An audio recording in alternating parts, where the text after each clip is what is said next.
A soft summer evening glazed the city in gold when Helen, 50-something, hair threaded with silver yet eyes warm as tea, picked up a call from her son.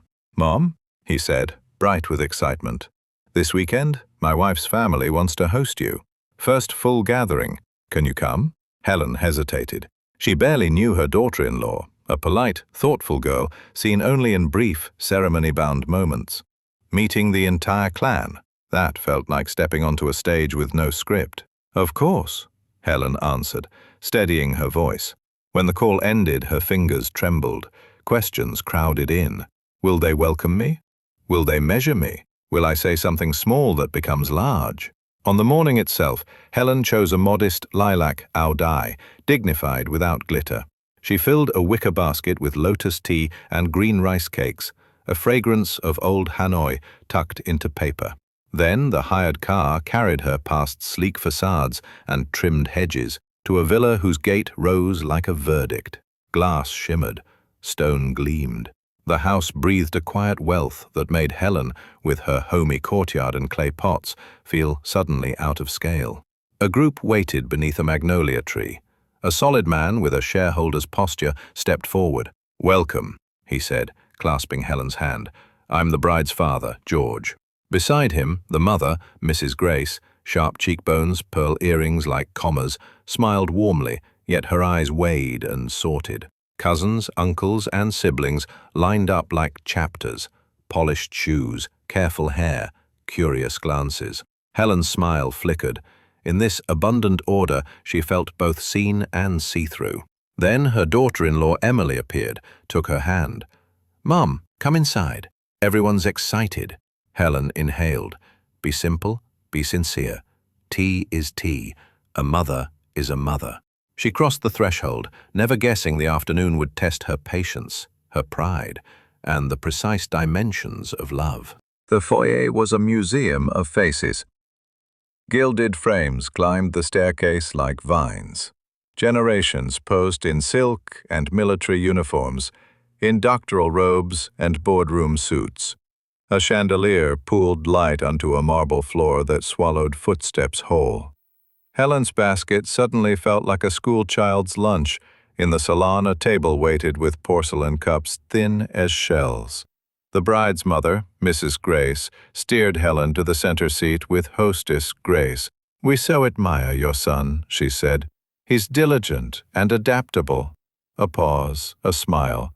"Adaptable is rare." Helen nodded, unsure if adaptable meant capable or pliable. She placed the tea on the table. "Lotus from Westlake," she said. "My husband loved it."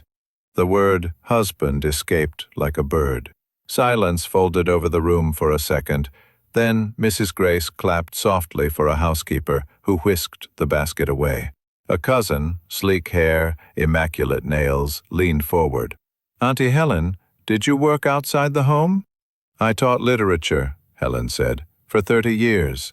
"How romantic," the cousin replied, already glancing at her watch. They moved to the dining room, long as a corridor of a ship, place cards with calligraphed names, crystal that chimed at a breath. Helen searched for her son's face like a lighthouse. When she found him across the table, his smile steadied her like a hand on her back. Toasts began. The bride's father spoke of mergers, of timing, of legacy. An uncle told a story of scarcity turned into strategy, laughter purling, forks chiming. Then Mrs. Grace lifted her glass toward Helen. "To the mother," she said, "who taught a boy to be adaptable." Polite applause. All eyes on her. Helen stood. "I taught him to keep promises," she said simply, "and to listen to the small things." She sat. The chandelier hummed. It should have ended there, but a slender aunt asked, almost carelessly, "In your neighborhood, do they still burn paper offerings in the street? The smoke is so provincial." Something delicate in Helen's chest made a sound, like porcelain brushed too hard. She smiled. "Yes," she said, "where grief is poor, ritual is rich." The table quieted. Then, like weather changing, talk resumed. Yet a thin seam had opened. Helen felt it under her feet. Dessert was served in glass bowls that looked like captured rain. A nephew with startup swagger asked about Helen's son's career plans. Before she could answer, Mrs. Grace slid in smoothly. "We have options." The "we" hung in the air, threaded with silk and steel. Helen listened as the clan rotated the future like a jewel. Investment tracks, foreign postings, exposure, velocity. Her son smiled the smile of a man standing on a moving walkway, proud, a little breathless. A different aunt, eyes bright with curiosity, turned to Helen. "Do you have many customs?" she asked. Helen chuckled softly. "Everyone does. Ours include washing rice twice, greeting the ancestors before journeys, and arguing about fish sauce brands. Laughter at the table, warm, real. Even Mrs. Grace's mouth softened. Then came a question like a needle. The cousin with the immaculate nails leaned in. "Your son is an only child, right? That means he will inherit your house. After marriage, where will he live? We just renovated the upper floor for the newlyweds." The room paused. Helen felt the floor tilt. She pictured the old courtyard, the papaya tree, the sill where her husband once fixed a broken lamp. She pictured the empty chair by the radio. "Our house will wait," she said. "A home doesn't grow legs." "Of course," Mrs. Grace soothed. "We were thinking of balance. Young couples need guidance." Helen heard the fine print inside the velvet. Our guidance. She smiled, neither agreeing nor refusing. Inside, a small stubborn flame straightened. Adaptable, she thought, is not the same as bendable. After coffee, the men drifted to the terrace to talk numbers, the way fishermen talk tides. The women stayed, swapping recipes, spas, nurseries that teach Mandarin to toddlers. Helen found herself next to the bride, Emily, who squeezed her hand under the table. "Thank you for coming, Mom," she whispered. "Mom," in a voice so sincere it cut clean through the velvet. Helen's eyes stung. The house, for one blink, felt human. On a tour of the villa, the clan showed Helen the trophy room, the piano room, the wine room, rooms that held history like breath in a chest. Then a door, plain as a period at the end of a sentence, opened into a small shrine, a lacquer table, 3 bowls of fruit, incense unlit but ready. Helen's spine loosened. Here the air felt familiar. "He was strict," Mrs. Grace said, pointing to an old portrait. "My father. Built everything, expected everything." Her voice thinned. "We keep his chair empty at New Year." Helen nodded. "We kept my husband's bowl at the table for a year." A silence, not cold, 2 women in a pause where rank didn't matter. Then the doorbell rang and the spell lifted. Back in the living room, a neighbor had arrived, an older gentleman who greeted the hosts with a practiced geniality. He looked Helen up and down and said, "So you are the teacher, Mother." Very noble. My driver's mother was a teacher. The comparison landed with a soft bruise. Helen bowed slightly, refusing the bruise an echo. They had prepared a small ceremony for the couple's first month of marriage. Red envelopes, a plate of sticky rice. Blessings described as symbolic yet modern. Helen was invited to speak. She stepped forward, palms damp, voices around her falling to hush. "I wish you patience," she said to the pair. "Not the patience of silence, but of listening. I wish you stubbornness when you need to protect each other. I wish you the ability to be poor together in the same joke and rich together in the same kindness." The room absorbed the words. They did not sparkle like crystal, they sank like seeds. Mrs. Grace's eyes flickered, then steadied. The father cleared his throat. "Beautiful," he said. And for a moment, the chandelier seemed to dim, as if the house itself nodded. Evening stretched long fingers across the windows. The men returned, and the talk turned to practicalities. Living arrangements, Sunday dinners, holiday rotations. A spreadsheet appeared on a tablet. Columns for responsibilities, rows for dates. "We propose," Mrs. Grace said, "that the couple stay here for a year. Save money, build networks. We can help with a car. Very efficient." "And after a year," Helen asked. "We'll reassess," the father replied.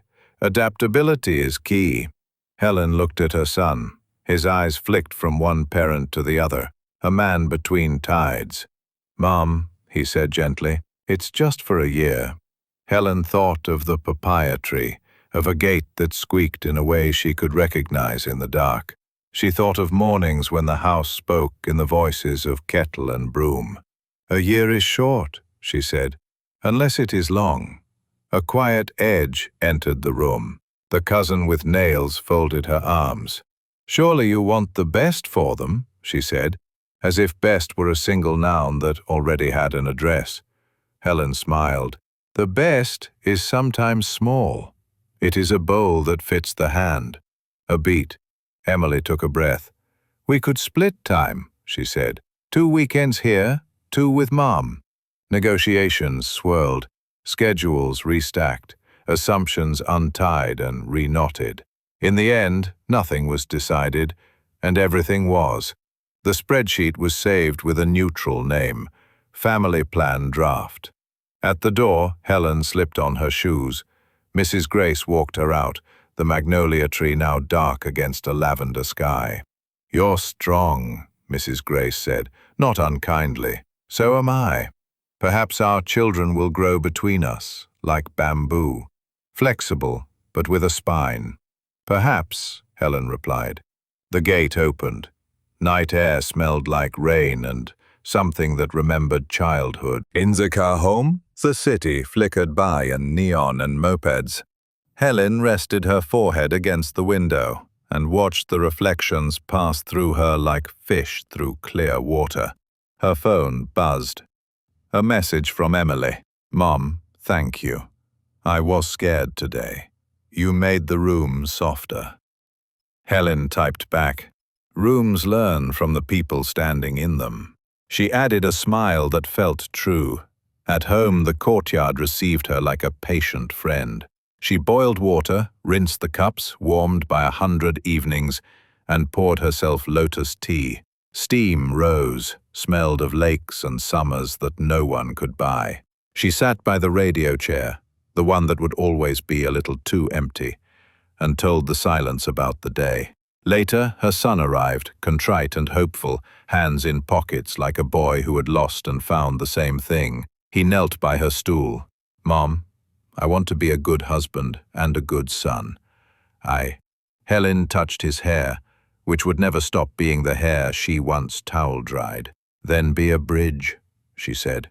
But remember, bridges are built on land. Find where you stand. He nodded, eyes wet. Outside, rain finally began, light as rice. The papaya leaves turned their faces upward, like students eager for a lesson. Somewhere in the city, a chandelier shivered. Somewhere else, a spreadsheet slept. Helen lifted her cup. The tea had cooled, but its fragrance was intact. Adaptable, she murmured, smiling to herself. Yes, but not bendable. She pictured the clan, with its portraits and plans, and saw also the shrine, the empty chair they kept for a father. Pride and tenderness intertwined, as they often do in families, like threads forming one fabric. The door clicked. Her son and his wife went to wash the bowls. Water ran, laughter, quiet, ordinary, rose from the sink like steam. In that modest music, the future sounded less like a verdict and more like a conversation. Helen exhaled. She wasn't naive anymore, not intimidated either. She had measured the house and been measured in turn. Tomorrow would require new words, new negotiations, perhaps more spreadsheets. But tonight, under a roof that remembered her husband's radio and her son's first poems, she let herself rest. The rain thickened. The courtyard smelled like clean earth. And somewhere between two families, a bamboo shoot began to grow. Flexible, yes, but undeniably upright.